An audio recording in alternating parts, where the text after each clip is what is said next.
শ্রীহট্ট রাজা গৌর গোবিন্দের শাসন। প্রচন্ড প্রতাপশালী এক রাজা, তার কথাই ছিল শেষ কথা। তিনি ঘোষণা দিলেন, রাজ্য কোথাও গরু কোরবানি দেওয়া যাবে না, অমান্য করলে কঠোর শাস্তি। এই শ্রীহট্টে বাস করতেন সংখ্যালঘু মুসলমান বুরহান উদ্দিন। একদিন তিনি মান্যত করলেন, যদি আল্লাহ আমাকে পুত্র সন্তান দান করেন তবে আমি গরু কোরবানি করব। কিছুদিন পর আল্লাহ তাআলা তার দোয়া কবুল করলেন।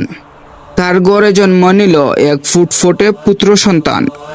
মান্যত পূরণ করতে তিনি গোপনে কুরবানি দিলেন, কিন্তু হঠাৎ এক কাক মাংসের টুকরো নিয়ে গেল রাজপ্রাসাদে। রাজার গোয়েন্দারা অনুসন্ধান করে জানতে পারে বুরহান উদ্দিন কুরবানি দিয়েছেন। রাজার আদেশে নির্মম শাস্তি দেওয়া হলো বুরহান উদ্দিনকে। কেটে ফেলা হলো বুরহান উদ্দিনের হাত। আনন্দের মুহূর্ত পরিণত হলো গভীর শোকে। ভগ্ন হৃদয়ে বুরহান উদ্দিন ন্যায় বিচারের জন্য বাংলার সুলতান শামস উদ্দিন ফিরোজ শাহ এর দরবারে আবেদন করেন।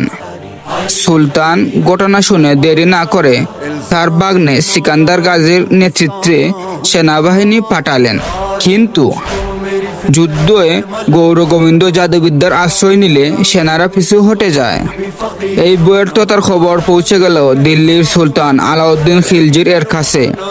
তিনি সৈয়দ নাসিরউদ্দিন রহমতুল্লাহি আলাইহিকে সিপাহসালাহ করে বাহিনী পাঠান। এদিকে বুরহান উদ্দিন পৌঁছে যান নিজামুদ্দিন আউলিয়া এর দরবারে। সেখানে উপস্থিত ছিলেন মহান আউলিয়া হযরত শাহ জালাল রহমতুল্লাহি আলাইহি। তিনি শ্রীহট্টে যাওয়ার সিদ্ধান্ত নেন।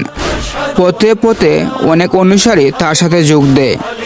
যাত্রাপথে তার সাক্ষাৎ হয় সৈয়দ নাসিরউদ্দিন সিপাহসালাহ রহমতুল্লাহি এর সাথে, যিনি তার শিষ্যত্ব গ্রহণ করেন। ব্রহ্মপুত্র নদীর তীরে এসে দেখা গেল সব নৌযান বন্ধ করে দিয়েছে রাজা। তখন শাহজালাল রহমতুল্লাহি আলাইহির নির্দেশে সবাই জায়নামাজে বর করে নদী পার হন। একইভাবে জায়নামাজে বর করে সুরমা নদীও অতিক্রম করেন। নিজের পরাজয় বুঝতে পেরে গৌর গোবিন্দ শেষ চেষ্টা হিসেবে একটি লৌহ ধনুক চ্যালেঞ্জ দেন, যদি কেউ এটি তীর ছুটতে পারে আমি রাজ্য ছেড়ে দিব। হযরত শাহজালাল রহমতুল্লাহি আলাইহি বলেন, যে কখনো ফজরের নামাজ কাজা করেনি সে এগিয়ে আসুক। সবাই নীরব। শেষে এগিয়ে আসলেন সৈয়দ নাসিরউদ্দিন সিপাহসালাহ রহমতুল্লাহি আলাইহি। আল্লাহু আকবার বলে তীর ছুঁড়ে সফল হন। পরাজয় মেনে নিয়ে গৌর গোবিন্দ রাজ্য ত্যাগ করে শ্রীহট্ট নাম হয় জালালাবাদ, যা আজকে সিলেট। এই বিজয় সংগঠিত হয় 703 হিজরিতে 26 শাওয়াল দিনে। আজও এই দিন পালিত হয় সিলেট বিজয় দিবস হিসেবে।